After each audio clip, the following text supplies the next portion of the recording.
Okay, good afternoon, ladies and gentlemen. A bit of a special day for us today, so everybody's gathered here. So I'd like to take the opportunity to introduce Prime Minister Sir Keir Starmer and Secretary of State Ed Miliband. So welcome to National Nuclear Laboratory. Delighted that you are here. Thank you for coming. Well, thank you very much, and thank you for having us. And can I just say to all the staff who are here, and I know some are behind me, so my apologies. Thank you so much for giving up your time to be with us here this morning. Thank you so much for showing us around. And I got a real sense, just talking to you this morning, of the importance of the work that you're doing, critical obviously in terms of fuel, but also medicines, what you're doing on cancer. And from you, a real sense of pride that you're working not just in the business, in the sector, but actually doing something incredibly important for the country. And as we go towards clean power, you're going to be just more and more important. So thank you. And it's fantastic to have that uplifting sense of purpose and pride that you have. And you should, because you're doing a really brilliant job on behalf of your country. And that really fits with what we have to say today, because we in the UK used to be leaders when it came to nuclear. The first, 1956, the first nuclear power station. And then, if you can believe it, 21 reactors in less than 10 years. That is an incredible part of our history as a nuclear nation. My frustration, and possibly yours, is that that all then slowed down in the last 15 years or so. It's ground almost to a halt with this sense that nuclear isn't even part of the mix for the future. And I think we've lost opportunities there. I think it's cost us as a nation. And that's what we're turning around. And turning it around in terms of the big decisions we're making that are across the board, whether it comes to planning, innovation, infrastructure, but particularly on nuclear. And you, I hope, will have seen some of the material we're putting out today, the statement we're making today, a really important statement, the first national statement since 2011. Seems to me it's long overdue.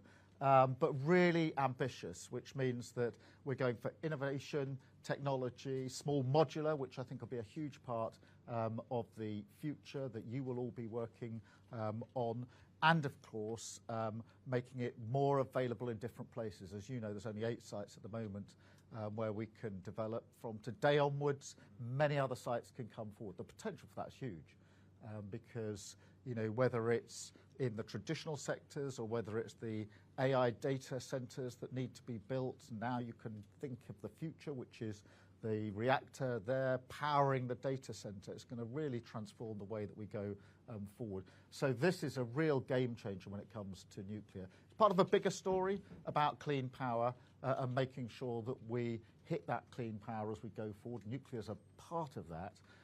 And what that gives us, of course, hugely importantly, is lower bills, stability, because if we push on what you're doing within your sector, it means that we're in control of our energy. It's not subject to international volatility, and Putin can't put his boot on our throat. So I just elevated what you're doing beyond the national to the international here, but that's how important it is, and it's part of our determination to push our country forward. We were a leader in nuclear. I'm determined we're going to be a leader again, and today is a huge step forward. We're now going to take some questions from you. So over to you. Ed and I will do them together. Ask them about your sector or ask them about anything. We're accountable to you, so you're perfectly entitled to use this opportunity to lob in anything that you want to ask us about anything. If it's about your sector, of course, or about the announcement today, fantastic. But if you also want to ask something else, don't feel inhibited.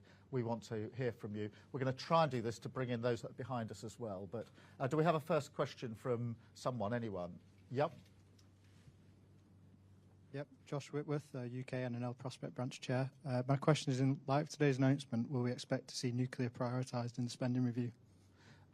Yes, we've already made it clear. I mean, Ed will want this. But we've got 5 big priorities. One of them is clean power by 2030, and nuclear is part of that mix. And therefore, it has to be within that mission, which is already a priority for us. So as we go into the spending review, that'll be really, really important. It's not all about the spending review, because what today does is unlock the private investment that will come in. you know, there are obvious places. There's the nuclear side for the investment to come in, but there's also the AI side, because a lot of AI, you know, big players are looking to say, well, how can I get my data center set up? They're worried that they haven't got the power to sit alongside it. So they're also wanting to look at this and say, how does that allow us to do bigger investment into the UK as well? And I think bringing that money in, creating the jobs of the future is very much part of what we're doing. Ed, you probably want to make a pitch. Maybe not make a pitch here, but the one thing that I would add is I think the Chancellor showed her commitment to this in the allocation she made for Sizewell in the budget. It's something that she sees as absolutely fundamental, not just to energy security, but also her plans for economic growth. Yeah. So it means a lot more work for you, I'm afraid, as we go forward here. Next, go to another question, somewhere, anywhere. Yes, I saw the young lady here. Hello, good afternoon. I'm Annie, I'm a project manager. So my question to you is, what will the government do to diversify the sector by promoting STEM within schools? Ed, do you want to start with that? Because I just need Yeah. Look, it's a really good question. Can I ask you a question? How did you get into this sector? I used to be a science teacher, but I have a background in STEM, personally.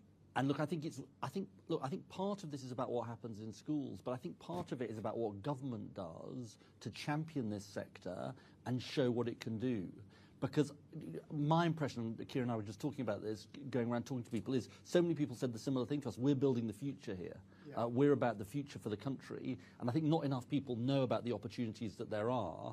And I think one of the things that we need to do as government, my job, not just Bridget Phillipson's job as Education Secretary, is to sort of say these are the opportunities for people. Nobody knows what a green job is, but if you say it's a job working in the nuclear industry, planning the future of the nuclear industry, that is meaningful to people. Two or three things extra on that, because I think STEM is really important. We need to make sure that the curriculum in schools matches up with the jobs that people are going to do.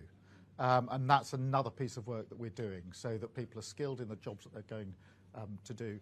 I've been really struck here, by the way, about the story about apprentices, because, I mean, you know this stat, but it really is an incredible stat. And particularly uplifting for the apprentices in the room, which is 30% of the workforce here, as I understand it, are apprentices or were apprentices, and 50% of the executive team were apprentices, which just shows you the power of going through that route. So I think that's something to be championed. The last thing I'd say, and this is on all of you, get into your schools, get into your colleges, right. Because you know, children, young people can't aspire to do something if they don't know what it is. And if you go to them or bring them in here, if they saw what we've seen this morning about what you're doing, they would say, I think I want to do that because I want to work in that sector. And so the biggest thing you can do is to inspire them, is sort of open the doors and let them see what you're doing. I did see a hand over here somewhere. Mr. Prime Minister, my name is Ishmael Patel. I work in IT. As a fellow Arsenal fan, I won't ask about yesterday's result. No, it's good to be out of that competition. It's a brilliant game strategy, in my view. Exactly. My question is, what role do you see nuclear energy playing to support the growth of the wider economy? I think it's got a huge role to play, because we've got sort of 5 big things that we need to fix, but the number one is getting our economy to grow and to grow faster. And so we're putting a lot of energy into the actions that we're taking there. And energy is a key part of that. If you talk to any business across the country and say, what are the problems you've been facing, they will say, our energy prices have gone up and down, they're too volatile, particularly last through a few years. We need some certainty in what we're doing. We need to drive forward to the next generation of jobs. AI sector will say to us, we will invest in the UK, but you need to show us that you can power up what we need to build. So this is going to be a big game changer when it comes to growing our economy. It has to come with the big stuff that we're doing, because you will feel this. I mean, any nuclear infrastructure takes forever to get done. Look at you know, what's been going on at Hinkley. And that's why not just the stuff we've announced today, but the stuff we've announced on planning and making sure the processes are quicker, that it can't be challenged over and over again in court, is going to speed that up. That means that stuff can be built more quickly. We think that some of what we're announcing today can be pushed through by 2032, so that's a really tight frame. But look, I mean, look what we did before, 21, that's what I said at the beginning, 21 reactors in less than 10 years. You know, we were the first in 1956. We've got to get back into that mentality of why not the UK? We're good at this. We can push this forward. It's really good for our economy. We should go for it and bring all these parts together. Ed, over to you. Just one other thing quickly to add, which is we're entering an age of electricity. We know electricity demand is going to double by 2050 or more than double by 2050. We need all of this technology. We need nuclear, we need renewables, we need carbon capture and storage, we need hydrogen. All of these things are absolutely essential, and nuclear has a really, really important part to play. Now, I'm going to step forward and just do some media, and then I'm going to come. Please don't all go away, because I want to come back and just talk to you a bit more. So I'll just do this, and then I'll come back and we can have some further discussions. But just to say again, thank you so much for being here. Thanks for hosting us. Thanks for uplifting us. You've made us feel uplifted about what you're doing. So if we feel proud of what you're doing, you're entitled to feel proud of what you're doing. So thank you very much indeed. Thank you. Thank you.